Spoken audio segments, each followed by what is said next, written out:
In the outskirts of town, where shadows linger longer than they should, there's this old broken-down church that most people avoid, but not Michal.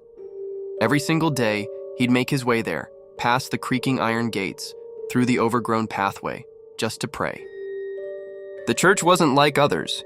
It had these 8 massive statues inside. They were angels, or at least that's what people said they were. Each one towered over the pews, their stone faces frozen in what looks like eternal judgment. Michal would sit there for hours, finding comfort in their silent presence. You know, it's funny how we sometimes find peace in the strangest places.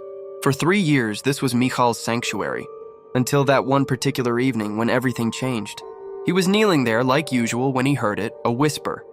At first, he thought it was just the wind finding its way through the broken stained glass windows. But then, the whisper became clearer. It was coming from one of the statues. Now, seeing a statue move is terrifying enough, but what happened next? That's when true horror began. The stone, it started to change. It wasn't cold and gray anymore, it was becoming flesh. All 8 statues transforming right before his eyes, their skin taking on a sickly pale color, their eyes filling with an unnatural light. They surrounded Michal, their movements jerky and unnatural, like they were still learning how to use their new bodies. They spoke of blessings, of gifts they wanted to bestow upon him. But these weren't the kind of blessings anyone would want. They offered him money, more than he'd ever seen in his life. But there was a price, always a price. They wanted parts of him in return. An arm here, a kidney there. Maybe it was fear, maybe it was greed, or maybe those creatures had some kind of power over him. The transactions happened one by one.